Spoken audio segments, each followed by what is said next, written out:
Bueno, para continuar, yo les voy a hablar sobre las movilizaciones en el sector universitario y al tratarse de integrar, digamos, a distintos actores, pues básicamente mi intervención va a estar muy enfocada a dar una mirada panorámica, ¿no?, de las protestas que tuvieron lugar en las distintas universidades. Y bueno, me presento, soy Mariana, socióloga, latinoamericanista de formación y actualmente soy profesora de la Facultad de Ciencias Políticas. Y bueno, agradecer a Máximo por la invitación a este proyecto y también, bueno, a todas y todos los colegas que con sus intercambios y reflexiones también fueron nutriendo en parte importante el resultado de este trabajo que les voy a presentar. Bueno, lo primero que quiero decirles es que el entramado teórico y metodológico que recupero para comprender el espacio de protesta en las universidades está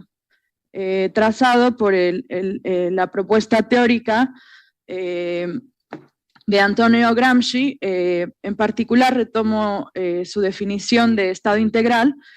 en el cual el sistema educativo tiene un carácter dual en la función hegemónica, en tanto forma parte de la sociedad civil como de la sociedad política, ¿no? Desde esta perspectiva me pregunté cuáles fueron las políticas centrales del gobierno, de las instituciones de educación superior, IES en adelante, en torno a la democratización, al presupuesto, el acceso a la educación, las condiciones laborales, y si esto pasivizó o alentó las movilizaciones, y en el marco de protestas puntuales y esporádicas, a diferencia de las que caracterizaron el sexenio anterior, cuáles fueron las formas de politicidad de los movimientos de protesta y acciones políticas, buscando identificar si presentan cualquier indicio de iniciativa autónoma o si detonaron rasgos antagonistas, ¿no? Sobre el tratamiento metodológico, en particular, esto está un poco difícil.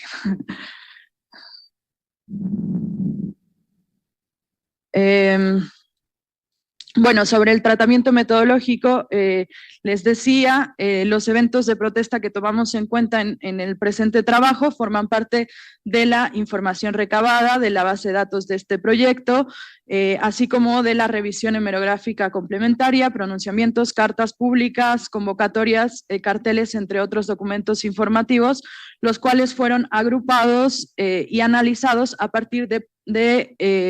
identificar quién realiza la protesta, es decir, quién es el sector protagónico, cuál es la forma de protesta, qué tipo de acción política realizaron, justo para tratar de diferenciar pues una acción de protesta entre un mitin, una movilización, una toma, una huelga, etcétera, que tienen un carácter distinto, ¿no? Y también si se presentaron articulaciones entre los sectores, y también dar cuenta de los lugares en los que se tuvieron lugar, sobre todo también para dar una dimensión geográfica de la protesta. Entonces, rápidamente, por solamente decir, ¿no?, que en el trabajo voy desarrollando el porqué de retomar esta definición de Estado ampliado, puede servir justamente para hacer una trayectoria histórico-política, ¿no?, de cómo en relación a cómo ha cambiado la fisionomía del Estado en el siglo XX y en el siglo XXI, a la par también ha ido cambiando el estatuto en su momento de la escuela, ¿no?, en general, y en particular de las universidades, como los caracterizados y llamados vulgarmente organismos privados, y que conforme fue cambiando también la constitución del Estado, también fue cambiando el rol de las escuelas hasta incorporarse, digamos, como un elemento que tiene que garantizar el Estado, y que, bueno, eso puede permitir también entender que esa distinción puede permitir entender qué función también cumple las universidades, las escuelas, en la conformación de la hegemonía o de un bloque dominante, ¿no?, en un determinado momento, comprender que también está vinculado en relación a un determinado desarrollo de las fuerzas productivas, y por otro lado también entender que la escuela, al no poderse fijar entre la sociedad civil o como parte de la sociedad política, tiene que, digamos, pensarse como parte de la robusta estructura del Estado y de la estructura compleja de la sociedad civil. En otras palabras, la investigación parte de que la escuela y las universidades forman parte de las relaciones orgánicas de la sociedad capitalista y en ese sentido también los conflictos que se generan al interior de las mismas, ¿no? Voy planteando algunos elementos también en el desarrollo del trabajo de cómo, bueno, los organismos internacionales como la OCDE, el Banco Mundial, el FMI, el Fondo Interamericano de Desarrollo, entre otras instituciones internacionales, pues han dado un carácter fundamental a la estructura que hoy tienen las IES, que bueno, en el caso de México se consideran las instituciones de educación superior un sinnúmero de figuras de universidades, entre las públicas federales como la UNAM, la UPN, el IPN, las universidades públicas, tecnológicas, interculturales, centros públicos de investigación, entre otros organismos, y que, bueno, en el caso de la investigación yo solamente menciono las universidades en las cuales se realizó una protesta y también decir que es una debilidad importante de este trabajo que no haber incorporado a las escuelas normales rurales, sobre todo porque al tratarse de un actor con tanta actividad política y participación merece un estudio aparte y detallado, ¿no? Bueno, dicho eso, lo primero que hago en la investigación es un poco plantear los elementos entre la política educativa, concretamente para las universidades de la autoproclamada Cuarta Transformación, y después voy dando, fui rastreando, sí, como me planteo en la pregunta, las principales políticas, ¿no? Las políticas centrales en torno al acceso, la democratización, derechos laborales, presupuesto, motivaron o no movilizaciones, y en especial me detengo en la que considero que por su amplitud, en cierta medida, puede ser considerada la más importante, digamos, frente a la política educativa de la 4T, ¿no? Bueno, decir que principalmente la política educativa en el sector superior se concentró en dos leyes muy importantes: la Ley General en materia de humanidades, ciencias y tecnologías, que es la primera en su forma. La otra ley muy importante es la Ley General de Educación Superior, dos programas sociales que contemplan becas, entre ellos las becas Elisa Acuña y Jóvenes Escribiendo el Futuro, y también dentro de sus metas se planteó cubrir el 50% de la cobertura a nivel nacional, y digamos, en términos de su programa emblemático, la construcción de 100 universidades del bienestar, que finalmente fueron 149, ¿no? En el plano del proyecto educativo, es importante mencionar, y solamente lo diré de paso, que hay una idea que se esboza en torno a la orientación del programa educativo a la economía del bienestar, bajo la idea de que si todos aportamos a la economía, esta beneficia a todos, bajo el principio primero los pobres, aunque sepamos que la valorización del capital en el sistema capitalista pues responde a otras cosas, ¿no? Esta idea fuerza en el discurso de Andrés Manuel indica los intereses de la dirección cuatroteísta en el orden económico propiamente capitalista, o dicho de otro modo, forma parte de los elementos ideológicos de la dirección pedagógica de la Cuarta Transformación. Se plantea un desarrollo sostenible de las comunidades vinculado a fortalecer la colaboración entre el sector productivo, la educación, la ciencia y la tecnología, respetando las condiciones capitalistas, y de este modo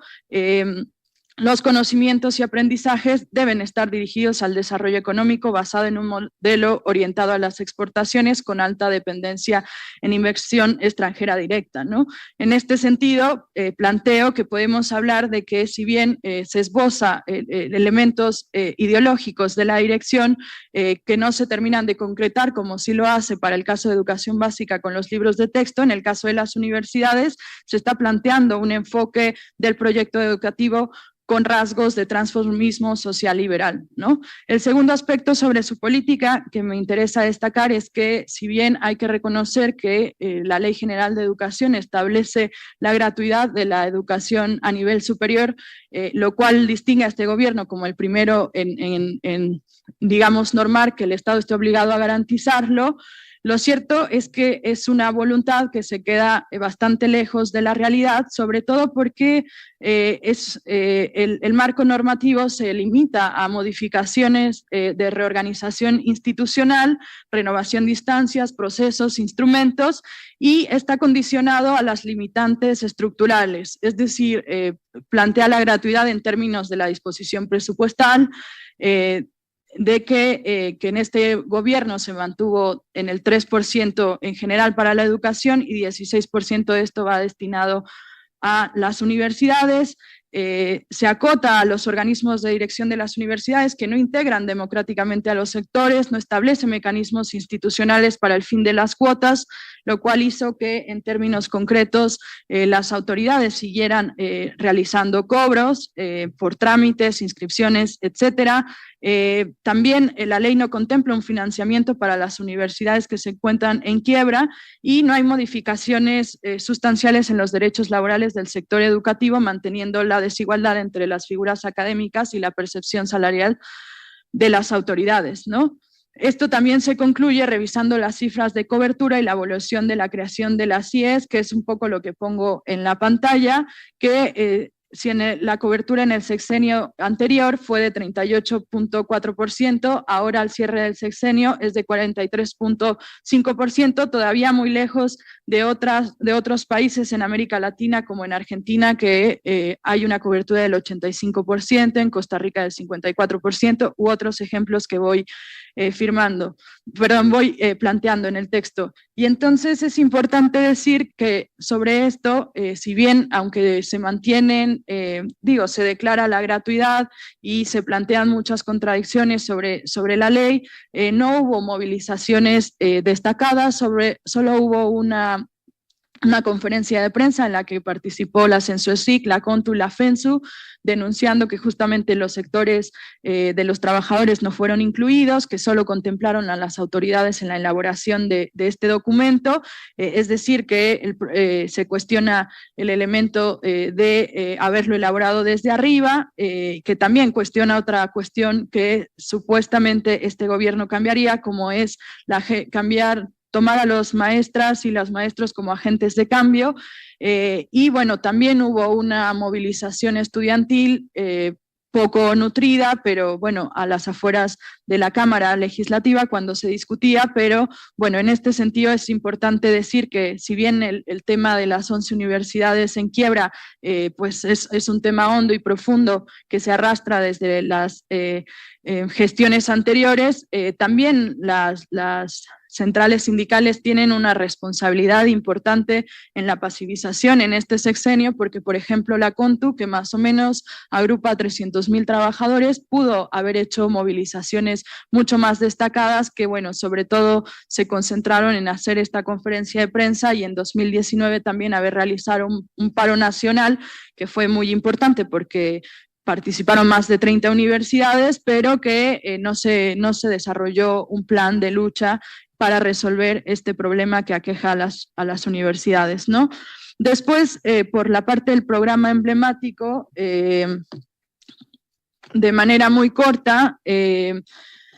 señalar que, bueno, se construyeron un 50% más de las escuelas planificadas, se destinó, fue a uno de los programas con mayor presupuesto destinado, pero bueno, hay una cuestión que me gustaría resaltar en términos de la protesta, porque uno de los elementos muy importantes que la Asamblea de las y los Trabajadores Despedidos de la VBJ, así como también la Coalición de Trabajadores por los Derechos Laborales en las Universidades denunció, y que, bueno, más o menos se registra más de una veintena de movilizaciones que protagonizaron los profesores despedidos, es que hay una situación regresiva en términos del régimen laboral porque los profesores son contratados como beneficiarios, es decir, no se les reconoce una relación laboral, y bueno, y denuncian otras cuestiones como la operación de estos centros sin tener toda la capacidad de infraestructura. Los estudiantes en su caso también denuncian bajas arbitrarias, ¿no? Sin entender los procesos administrativos, y bueno, de esto creo que lo interesante a rescatar es que surgió una estructura organizativa de docentes, ¿no? La Coalición de Trabajadores, que tiene alcance nacional, por lo que plantean en sus pronunciamientos, y que, bueno, en el marco de que hay una ausencia de la defensa sindical, pues es una alternativa, digamos, para estos docentes que se están incorporando a las universidades del bienestar, y que, bueno, también plantean elementos de iniciativa autónoma al declararse independiente del gobierno, ¿no? Y proponer la resolución, bueno, el reconocimiento de los derechos laborales plenos en estas universidades, no solamente para los docentes, sino también para los administrativos. Y bueno, por cuestiones de tiempo, por la base de datos, bueno, en este mapa, lo que hago, como les mencionaba, es justamente radiar dónde se dieron las movilizaciones. Cerca, bueno, más de 300 acciones son las que registro en esta base de datos de las movilizaciones que protagonizaron sectores estudiantiles, trabajadores académicos y administrativos. Dentro de ellas, bueno, obviamente la Ciudad de México es la que mayor, el punto rojo, ¿no? Es la que mayor número de protestas concentra, pero bueno, también hay otras regiones en donde se realizaron importantes movilizaciones. Para ir concluyendo, porque se ha acabado mi tiempo, señalar que en el ámbito universitario,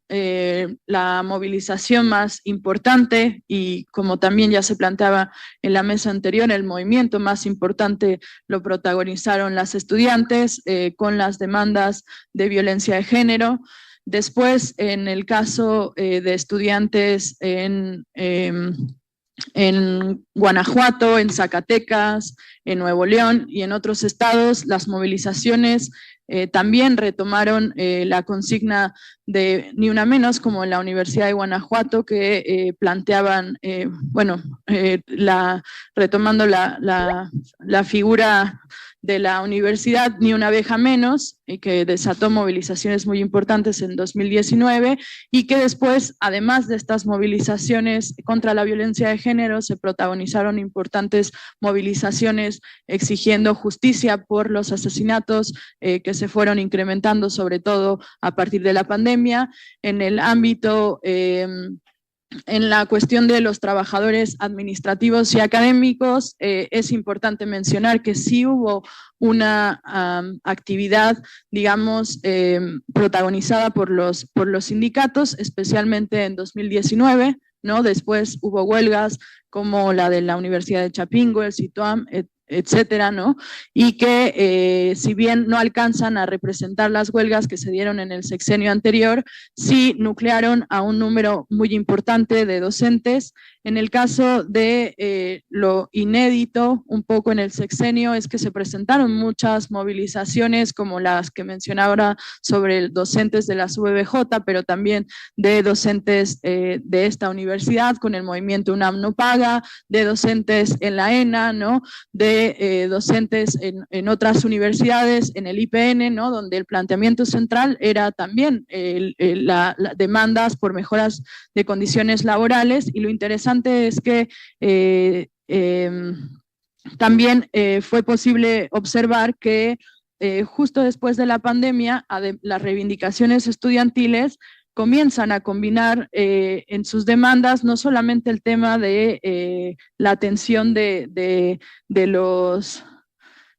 casos de violencia, sino también retoman las demandas de sus profesores exigiendo mejores condiciones laborales y que, bueno, para concluir, el mapa, si se ve desde este lugar, ¿no?, de las protestas que de manera esporádica y puntual se dieron a nivel nacional, es posible observar múltiples focos que se mantienen prendidos, ¿no?, sobre todo en el sector educativo, en las universidades, que al no tener una resolución pueden ser fuente de movilizaciones o movimientos sociales propiamente en el siguiente periodo. Gracias.